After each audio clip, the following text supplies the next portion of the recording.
All right, here we go. Hi, everybody, and welcome to a special edition of Newsmakers. I'm Jerry Roberts. It is Tuesday, December 4th, 2024. And today we're beginning a special series of conversations between now and the inauguration day with local elected officials and other civic leaders about what they're doing to prepare for and respond to the next Donald Trump administration.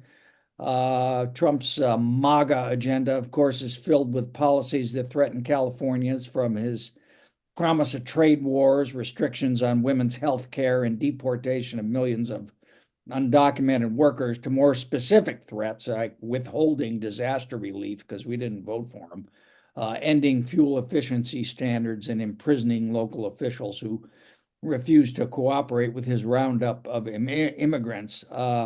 And over the next couple of weeks, we'll be hearing from Senator Monique Limon, Assemblymember Greg Hart, Representative Salud Carbajal. But leading us off appropriately enough today, we welcome back to the program Supervisor and soon-to-be Board of Supervisors President Laura Capps. Supervisor, thanks for joining us. You bet. That's sounds like an uplifting conversation we're about to have. No, I'm assuming you're going to tell me it's all not so bad. Uh, let's level set first. You were back in Washington recently to meet with a group of your colleagues from around the country about progressive policy matters, and I have a feeling that the impending presidency of Donald Trump, second presidency, was high on the agenda of concerns. Tell us what you were hearing from your colleagues, and also what you're feeling.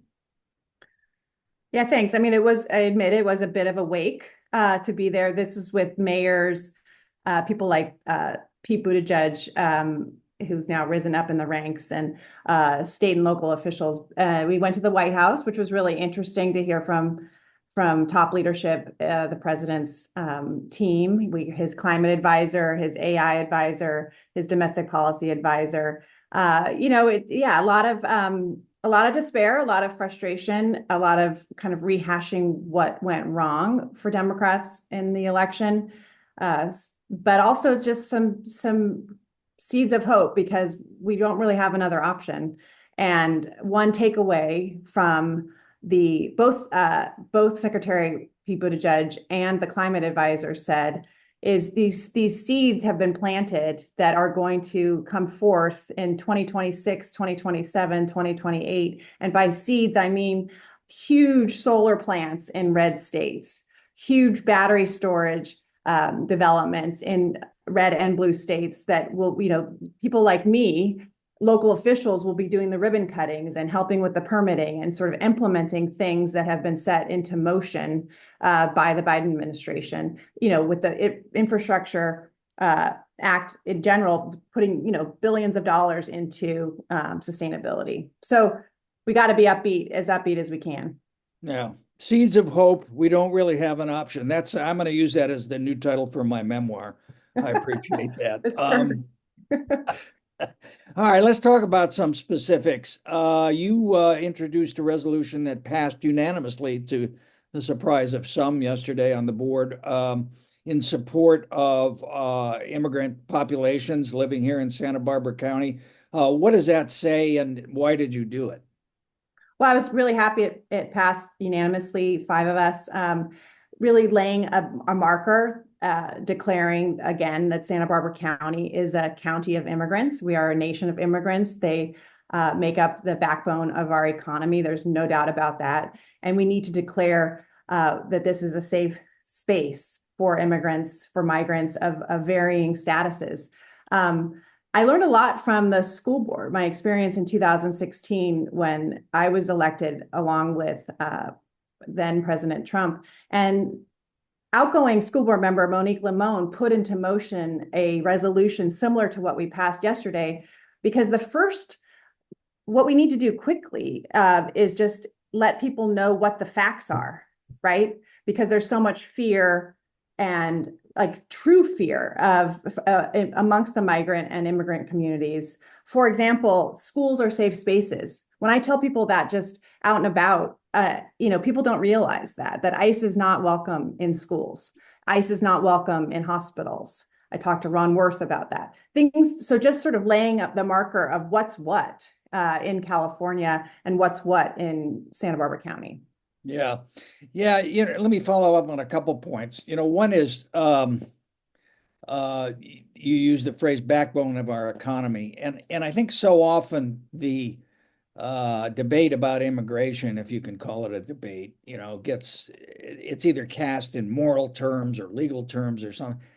I mean, there's a lot of people that are doing a lot of agricultural work in Santa Barbara County, doing a lot of work in our tourist industry, who maybe this would not be such a great thing for our economy in general, if Trump were to in fact follow through on this mass deportation order. Oh, complete chaos and havoc on our economy. There's no doubt. I mean, particularly here in California, and we're.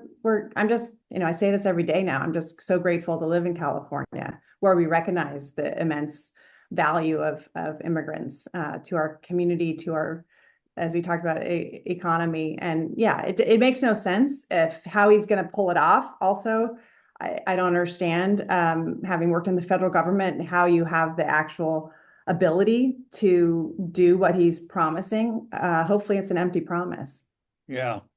Well, that's an interesting question. It may be one of those things where, he loves to talk about it, then he'll send, 10,000 guys who are already slated to go back or something, and declare victory, which Well, last time I checked, we didn't get a wall either out of him. So 53 miles. I checked just that's before. right. He That's right. actually got 53, so it's practically done. And well, Mexico didn't pay for it. Anyway, be that as it may, the other point on the safe space question, first specifically about schools and hospitals, I hear what you're saying legally, but these guys don't exactly play by the rules. In case people haven't noticed, how confident are you that will in fact be the case? Well, again, we have the SB 54, the California Values Act, which Governor Jerry Brown signed into law after Trump was elected the first time, which does make it so that it's there are definite legal limitations for our local sheriff's department to cooperate with federal authorities. There are legal limits, and it's very limited. We've heard from the sheriff on this point.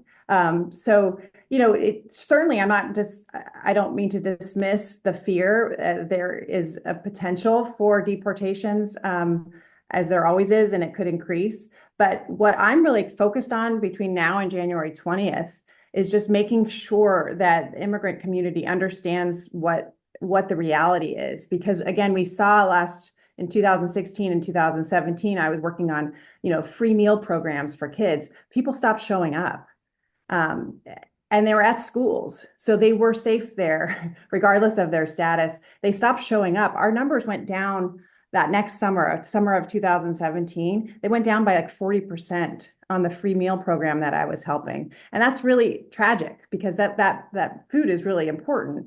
And I read, that neighborhood clinic appointments were just wiped out.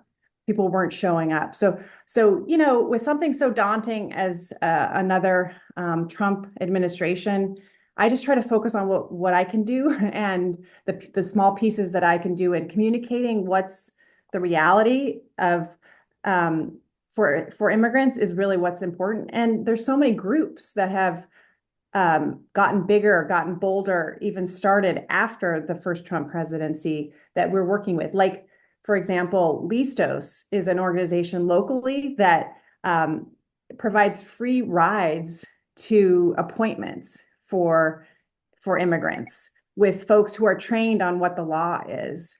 So that's an organization. We have the Immigration Legal Defense Center. We have LEAP. We have so many good community organizations that are serving this community and we've done this before. They know what to do. Yeah. Talk a little bit about the sheriff's role in all this, because I know during the first Trump administration, that was an issue. How much information do they have to provide to federal immigration officials and so on? How does that work in terms of the jail and the sheriff's department more broadly?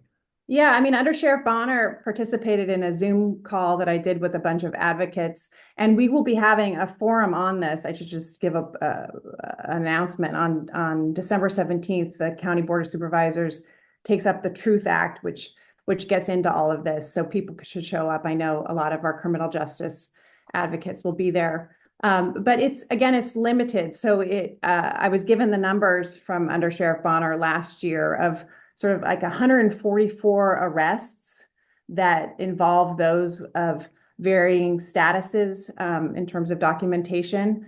Only 5 were qualified to be communicated with federal authorities. I don't have the details on those cases, but just to give you like a sense of the 144 potential, only 5 ended up where they were required legally to communicate with federal authorities about for potential deportation. And again, I don't know if those 5 were deported or not, but that just gives a sense of the scope of what is existing law in California, thankfully. And you feel that there is good alignment at the county, at county government among all the officials? Everybody's kind of on the same page about this? Yeah, again, and we saw this with a unanimous vote yesterday. I think that we all have a ton of concern. Certainly, we are, both things are true. We're a nation of immigrants and we're a nation of laws, and we have to work within what's legally required. But California is unique in terms of being a sanctuary state that does limit the cooperation. And yeah, I would say we're by and large, aligned. Certainly on the services. I mean, people need to know that CalFresh in California isn't just for citizens. It's for varying levels of documentation. CalFresh is so important. It's food stamps and making sure that kids and families can eat. The county distributes CalFresh. That we're the front lines, not me, the 800 social service workers. So part of the resolution was to also make sure that our county staff know that, hey, this is a time to be even more respectful, even more compassionate, even more caring in the important work that they do, because there's such fear and there's such trauma happening. And then rumors run rampant. I remember from 2017, we'd get this rumor like, oh, ICE is, on the corner of Coda Street, and everybody would, freak out. So it's just really important to share what's accurate. Yeah. And again, just as a practical matter, all these big, tough Trump guys, immigrant. I mean, this has practical implications for everyone. If somebody has a Right. bad cough, has tuberculosis, and decides they can't go to get medical care, well, what do you think is going to happen to the rest of us when the tuberculosis starts spreading in the community? I mean, it's Right. just so goofy to me. All right. Let me switch gears with you a little bit, talk about what do you see as some of the risk areas in terms of the environment? I know specifically, Trump has already, said he's going to go after California's toughest in the nation fuel efficiency standards, as well as EV subsidies, and he wants to end those as well. Where do you see the kind of vulnerabilities in terms of environmental stuff? I mean, we're charging full steam ahead on our climate action plan. Again, I'll say this for the 3rd time today. Thank goodness we live in California. I read that the legislature is putting money into, if the incentives for buying EVs, the 7,500 from the feds goes away, there could potentially be a match there. There's so many incentives, thankfully, locally through our 3CN, the local incentive program, so that people can switch out their natural gas for heat pumps and things like that. I don't see any of that stopping. If anything, speaking with Sigrid Wright and the folks at CEC, they know what to do, and they've built these regional partnerships that have funding and have state funding that's already sort of in the pipeline. And as I mentioned, a lot of things that were passed through the Inflation Reduction Act, which was the biggest investment in climate, we haven't even seen those come to fruition yet. So we still will. I don't mean to just do rose-colored glasses. Of course, it's going to take a turn nationally in terms of our commitment to sustainability, but I think locally, I think it's just full steam ahead on the things we're going to do. All right. And what about offshore drilling?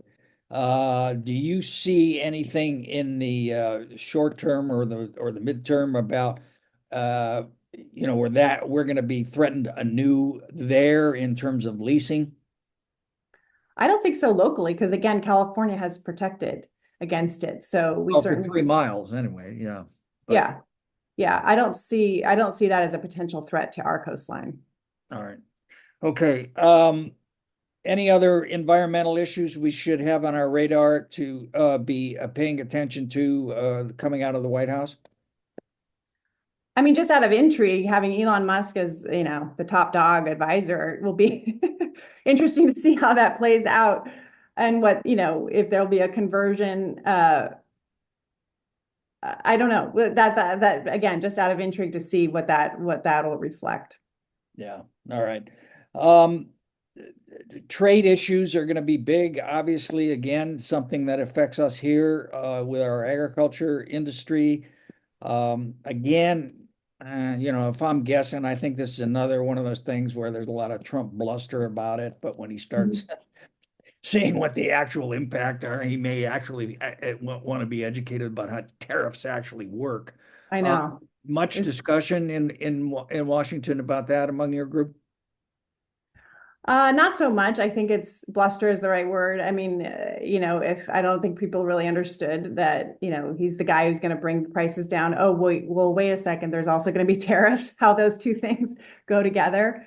I also just know from this is, the president, there's very little that the president can impact the economy. I hate to say that, but it's like my experience in the White House showed me that, I worked there in the 90s when things were great under President Clinton. I'm going to his 20th uh, anniversary reunion of his library this weekend in Little Rock, but things were great then. But I mean, how much impact the president actually has on these sort of global market forces, and we'll see. Hopefully it gets better, because certainly that was something that Democrats didn't do well enough, is to sort of feel the pain of what people are experiencing when they go to the grocery store. Well, you're right that there's not a lot that they can do on a kind of macro level, but of course they get blamed for everything that goes bad and then take credit for everything that goes bad. And I'll bet you that all of those solar plants that are opening in red states, I'll tell you who's going to be at that ribbon cutting. A, all of the Republicans who voted against them, and B, Absolutely. Donald Trump. Talk about abortion rights, women's health a little bit. We saw a lot of this in Project 2025, which Donald Trump doesn't know anything about. Oh, sir. Now that he's put the chief author in charge of the OMB, Russell Vought, there's a name to keep an eye on into the White House. What do you see, if anything, as vulnerable there? I'm on repeat, but thank goodness we live in California. And I love the article that ran maybe about 9 months ago about the plans that were in place, thanks to Newsom and Governor Inslee in Washington State, of kind of working regionally to shore up in the case of this administration taking over. For one anecdote that stuck in my mind is that in the state of Washington, they've like stockpiled the what's the name of Mipperpreston. yeah, exactly.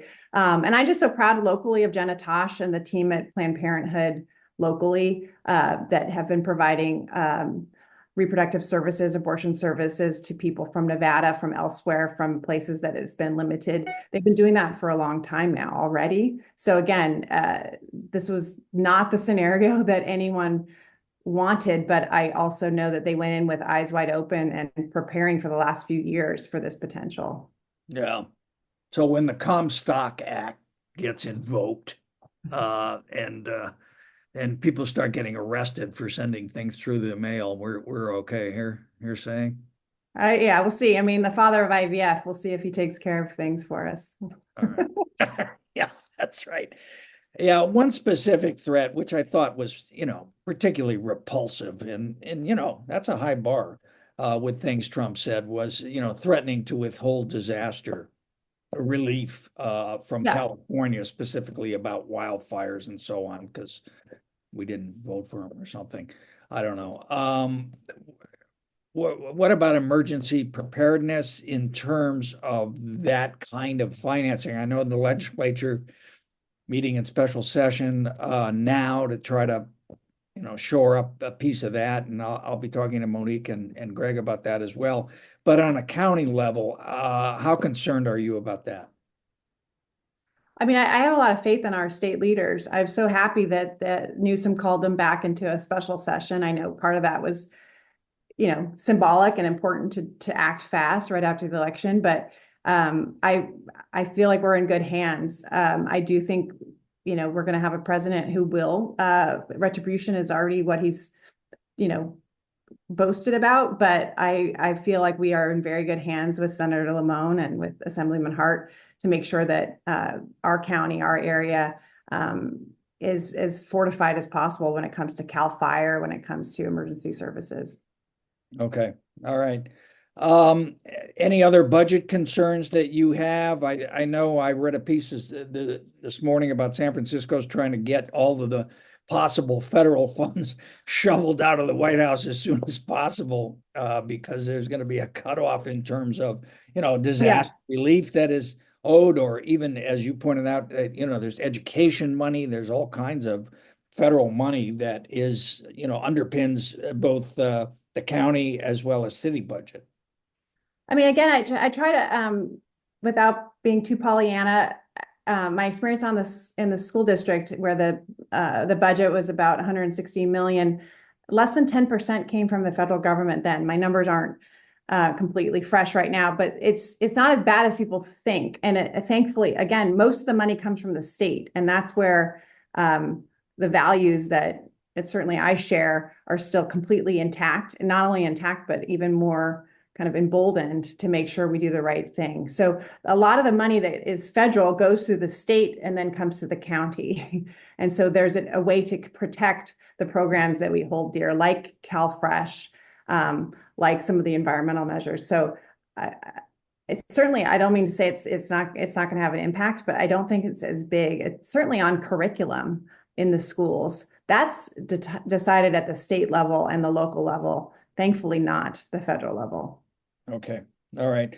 When you were back in Washington, much discussion about LGBTQ stuff, threats to civil rights, some of the gains that, now that they're trying to roll back the 20th century that have been made in that area. Yeah, it's so hard to watch. I have a good friends whose child is trans, and just the way in which that issue, they spent a gazillion dollars on those ads against Kamala Harris. And we're actually working on a resolution similar to what we did for immigrants yesterday. We're working on that for the county to just, again, state our values, make sure that people understand that bullying is not tolerated, that harassment's not tolerated, discrimination, et cetera. We just have to do what we can to support the community. I think, again, legally we'll be hopefully okay here in California, certainly in Santa Barbara County. But it's painful to watch a segment of a population be so targeted, and that we've made a lot of strides. People, suicide rates are so high amongst the trans community, and that was just beginning to change, as far as I understand. And now they're the target. Yeah.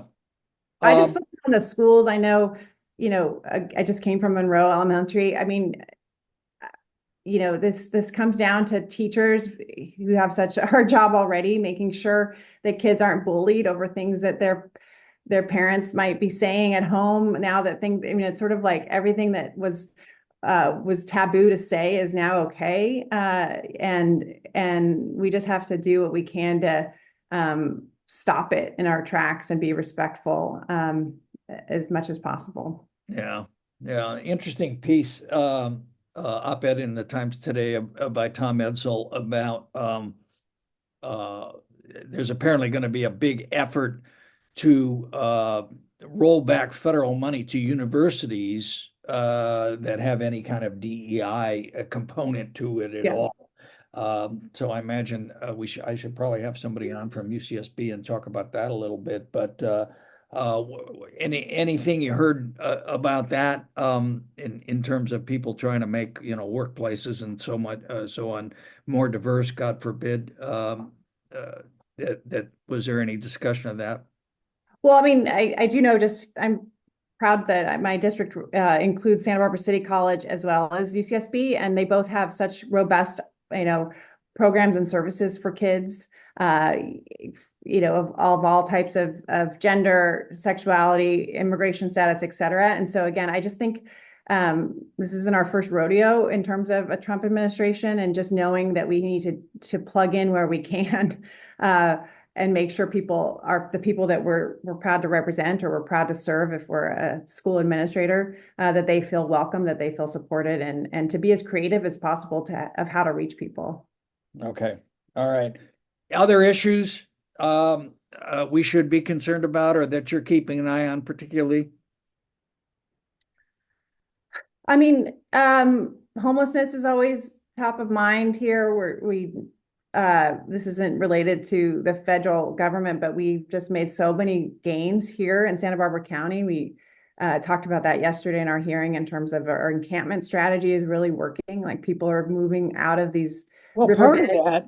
part of that is due to the, very good work of a lot of nonprofits, and nonprofits is another area where, if you look at Project 2025 and other commentary out of the Trump types, oh, we got to stop all these nonprofits and so on. I mean, it's a huge part of our economy.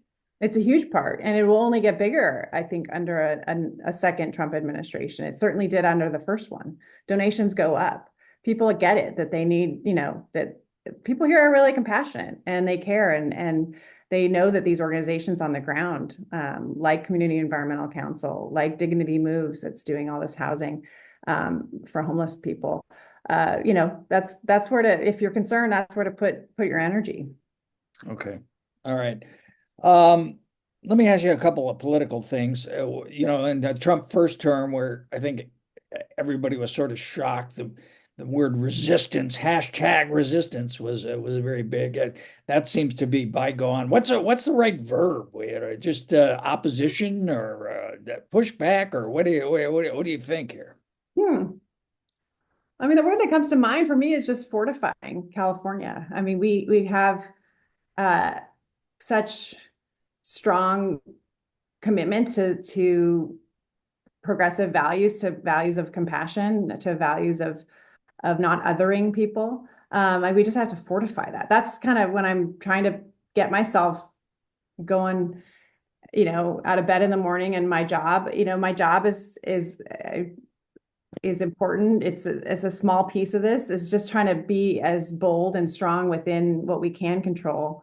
And I have to say, no offense to your line of work, but turning off the news a little bit is really helpful.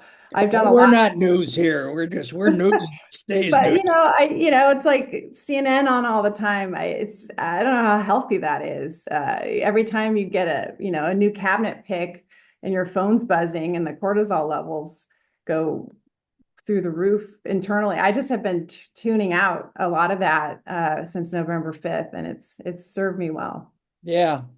I mean, there's two sides of that coin because you're absolutely right. I mean, and it's like, did you hear what Trump said today? And Yeah. I talked to your colleague, Representative Carbajal, a couple of weeks ago, and you really ought to.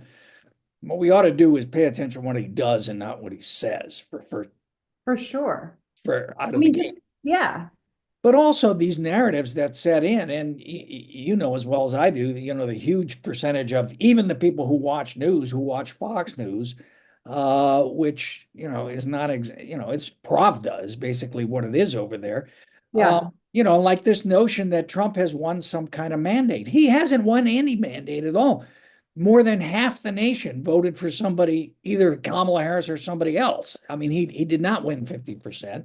Right. because of the way the Senate is, and I won't start in on the post-Civil War political arrangement of the United States. I mean, yeah, they have a Yeah. small working majority in the Senate, and I think this morning it became official that Adam Gray won that other Yeah. Central Valley House seat. So I Yeah. think best case for the Republicans is 220 to 215 in the House, but they're going to have a couple of missing members uh, because he's appointed them to the administration, and also Matt Gaetz.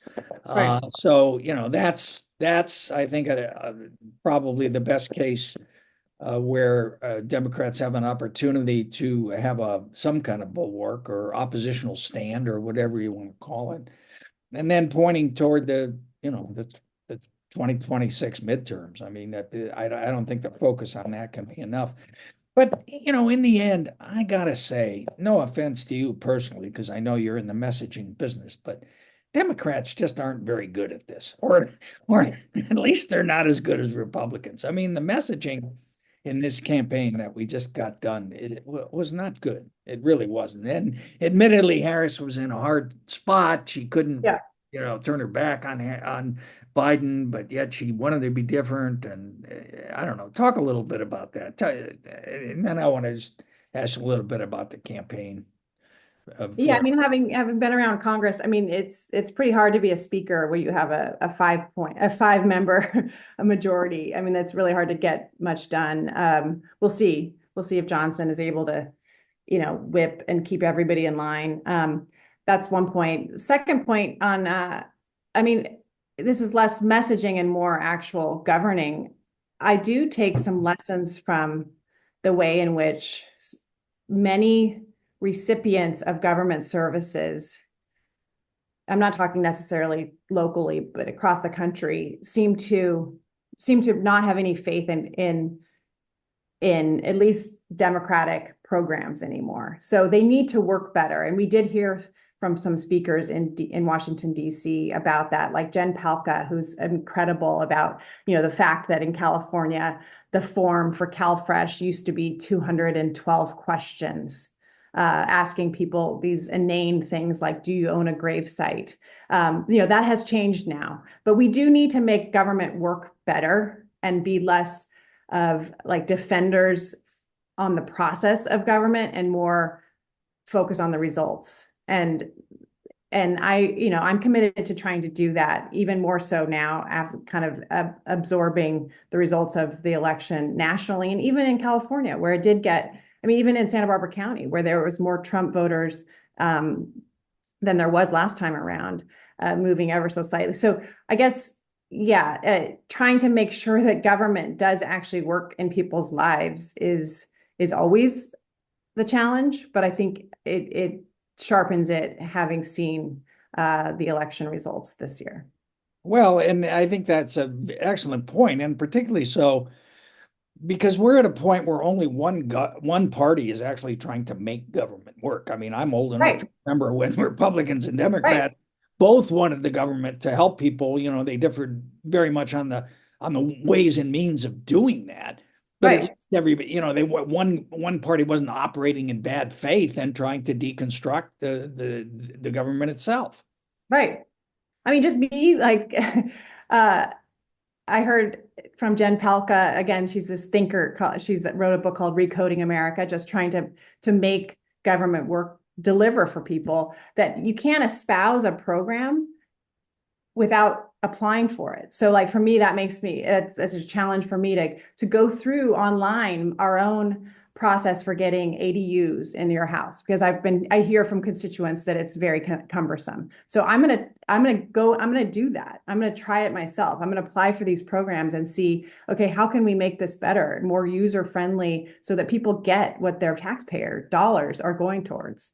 Again, that's just trying to find the silver lining and trying to stay motivated in the face of really daunting political climate nationally. Yeah. Well, and the other thing is, well, don't get me started, but it's going to be interesting to see what happens with our entitlement programs, so-called entitlement programs, Yeah. so Social Security and Medicare and stuff, and I'm still thinking back to Obamacare days with the signs that say, keep the government out of Yeah. my Medicare. I'm not sure there's not some education that needs to be uh, taking place there as well. Put your political analyst hat on for me a second. Was there anything tactically or strategically that the Harris campaign could have done different? Do you think that any Democrat would have lost, and the third question is, if Biden had gotten out when he should have gotten out, i.e., before running, would it have been a fair fight? I don't know.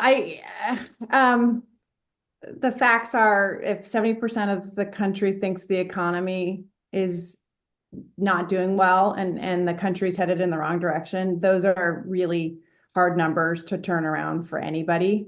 How they got to that point is really the question, and that is the blame of the Biden administration as well as coming off of a pandemic, et cetera. I try not to, I I hate after I've been around a lot of elections and some losing ones. I worked for John Kerry in 2004, 2 years of my life. And then when you lose, it's like you get the double whammy of everybody having the reason why you lost and no one's right. No, not one person is right. So I sort of tuned that out a little bit the last several weeks. Certainly, her not distinguishing herself enough from Biden could have been a potential reason. I can see why she didn't. Most vice presidents are part of the administration. I certainly think sexism and racism is part of it all. I just sort of say yes to all of to the diagnostics because with hundreds of millions of people voting, there's so many reasons why. But ultimately, it's inflation and the fact that people can't afford things and people can't afford to live here in Santa Barbara. That's really frustrating, and that's on us at the local level to try to fix. Well, and again, I just think there's this tendency to look at the election and say, "Oh my gosh, how did he win?" So, I mean, he won by 1.5% of the Right. of the vote. So that's it's not exactly LBJ in 1964.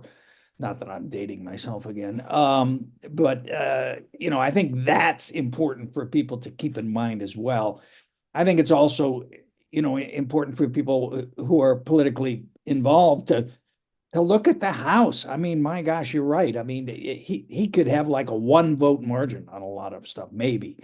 It's really hard to govern.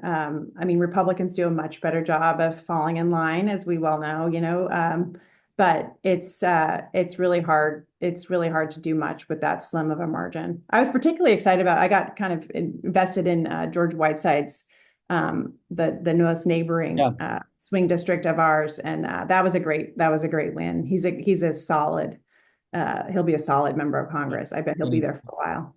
and of course, Hakeem Jeffries, the majority leader, came to Santa Barbara That's right. on behalf of Whitesides at Susan Rose's house. That was a big deal, and I think probably had something to do. It was a close race, nonetheless. He did pull it out. Salud was down there walking precincts for him and stuff. Yeah.